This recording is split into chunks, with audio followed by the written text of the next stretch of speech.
Hello everyone, welcome back to the channel Dry info.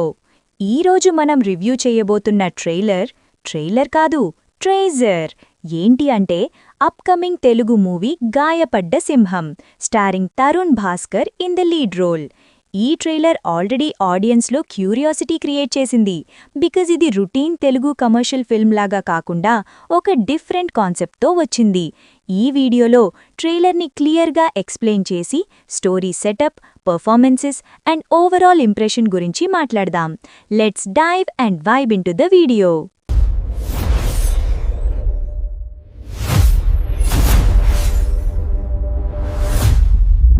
Trailer start అవ్వగానే first impression ఏంటి అంటే makers డెలిబరేట్గా loud ఎలిమెంట్స్ని అవాయిడ్ చేశారు అని అనిపిస్తుంది.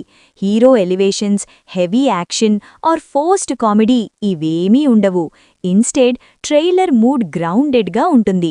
విజువల్స్ సింపుల్గా ఉన్నాయి అండ్ నేరేషన్ రియలిస్టిక్గా ప్రొసీడ్ అవుతుంది. From the beginning itself movie youth dreams and real life struggles మీద ఫోకస్ చేస్తుంది అని క్లియర్గా అర్థమవుతుంది. స్టోరీ సెటప్ గురించి చెప్పుకుంటే ట్రైలర్లో స్టోరీ బేసిక్ ఐడియా ఏంటి అంటే తరుణ్ భాస్కర్ ప్లే చేసే క్యారెక్టర్ ఒక కామన్ మిడిల్ క్లాస్ యూత్. ఆయనకి లైఫ్లో బిగ్గెస్ట్ డ్రీమ్ అమెరికా వెళ్లడం అండ్ సెటిల్ అవ్వడం. మన సొసైటీలో చాలామంది యూత్ లాజే అమెరికా అంటే సక్సెస్ అండ్ బెటర్ ఫ్యూచర్ అని నమ్ముతాడు.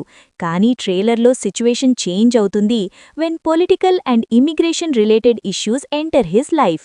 డీపోర్టేషన్ డ్రైవ్ అనౌన్స్మెంట్ వల్ల హీరో ఫ్యూచర్ సడన్గా అన్సర్టైన్ అవుతుంది. ఈ పాయింట్ నుండి స్టోరీ కాన్ఫ్లిక్ట్ స్టార్ట్ అవుతుంది. ట్రైలర్ ఫుల్ స్టోరీ రివీల్ చేయకుండా మెయిన్ ప్రాబ్లం అండ్ ఎమోషనల్ స్ట్రగల్ని క్లియర్గా ఎస్టాబ్లిష్ చేస్తుంది. తరుణ్ భాస్కర్ పర్ఫార్మెన్స్ గురించి మాట్లాడితే ట్రైలర్లో ఆయన యాక్టింగ్ వెరీ న్యాచురల్గా ఉంది. డైరెక్టర్ బ్యాక్గ్రౌండ్ ఉండడం వల్ల క్యారెక్టర్ ఎమోషన్స్ని సటిల్గా హ్యాండిల్ చేశాడు అని అనిపిస్తుంది. ఎక్స్ప్రెషన్స్ ఎగ్జాజరేటెడ్గా లేకుండా రియలిస్టిక్ రియాక్షన్స్తో ప్రజెంట్ చేశారు. కన్ఫ్యూజన్, హోప్, ఫియర్, ఫ్రస్ట్రేషన్ అన్ని ఎమోషన్స్ బ్యాలెన్స్డ్గా చూపిస్తాడు. ఈ రోల్కి ఓవర్ యాక్టింగ్ అవసరం లేదు అండ్ తరుణ్ దట్ కంట్రోల్ని మెయింటైన్ చేశాడు. కమింగ్ టు సపోర్టింగ్ కాస్ట్ ట్రైలర్లో లిమిటెడ్ స్క్రీన్ టైం ఉన్నా కూడా ప్రాపర్ ఇంపాక్ట్ క్రియేట్ చేశారు. ఫరియా అబ్దుల్లా అండ్ మానసా చౌదరి క్యారెక్టర్స్ స్టోరీలో ఇంపార్టెంట్ రోల్స్ ప్లే చేస్తున్నారు అని హింటిస్తుంది. యాక్టర్స్ లైక్ విష్ణు అండ్ శుభలేఖ సుధాకర్ గారి ప్రెజెన్స్ మూవీకి స్టెబిలిటీ యాడ్ చేస్తుంది. క్యారెక్టర్ ఇంటరాక్షన్స్ న్యాచురల్గా ఉన్నాయి. ఆర్టిఫిషియల్ డ్రామా క్రియేట్ చేయడం కనిపించదు. డైరెక్షన్ అండ్ రైటింగ్ స్టైల్ గురించి చెప్పుకుంటే డైరెక్టర్ అప్రోచ్ ట్రైలర్లో క్లియర్గా కనిపిస్తుంది. ఈ ఫిల్మ్లో మెసేజ్ డైరెక్ట్గా చెప్పడం కాకుండా సిచ్యువేషన్స్ అండ్ క్యారెక్టర్స్ ద్వారా కన్వే చెయ్యాలని ట్రై చేశారు. రైటింగ్ స్టైల్ సింపుల్ అండ్ స్ట్రక్చర్డ్గా ఉంది. కాంప్లెక్స్ పొలిటికల్ టాపిక్ని కూడా ఈజీగా ఆడియన్స్ అండర్స్టాండ్ చేసేలా ప్రెజెంట్ చేశారు అని ట్రైలర్ ద్వారా అర్థమవుతుంది. ట్రైలర్ స్ట్రాంగెస్ట్ పాయింట్స్ ఏంటంటే relatable concept, honest performances and clarity in storytelling. ఆడియన్స్కి మెయిన్ కాన్ఫ్లిక్ట్ క్లియర్గా అర్థమవుతుంది అండ్ నెక్స్ట్ ఏంటి అని ఇంట్రెస్ట్ క్రియేట్ అవుతుంది. ట్రైలర్ ఓవర్ ప్రామిస్ చేయకుండా క్యూరియాసిటీ బిల్డ్ చేస్తుంది. వన్ కన్సర్న్ ఏంటంటే మూవీ ఫుల్ లెంత్లో సేమ్ ఎంగేజ్మెంట్ మెయింటైన్ చేయగలదా అని. సబ్జెక్ట్ రియలిస్టిక్ కాబట్టి స్క్రీన్ ప్లే అండ్ పేసింగ్ చాలా ఇంపార్టెంట్.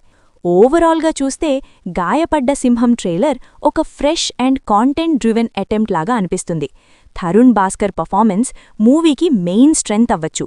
ఈ మూవీ రియలిస్టిక్ స్టోరీస్ని ప్రిఫర్ చేసే ఆడియన్స్కి కనెక్ట్ అవ్వడానికి ఛాన్సెస్ ఉన్నాయి. సినిమా రిలీజ్ అయ్యాక ఫైనల్ జడ్జ్మెంట్ ఇవ్వచ్చు. కానీ ట్రైలర్ మాత్రం పాజిటివ్ ఇంప్రెషన్ క్రియేట్ చేసింది. And that's the video. Thank you for watching. ఈ రివ్యూ నచ్చితే లైక్ చేయండి, షేర్ చేయండి and subscribe to the channel Dry Info. And మీ ఒపీనియన్ని కామెంట్స్లో చెప్పండి. See you in the next video.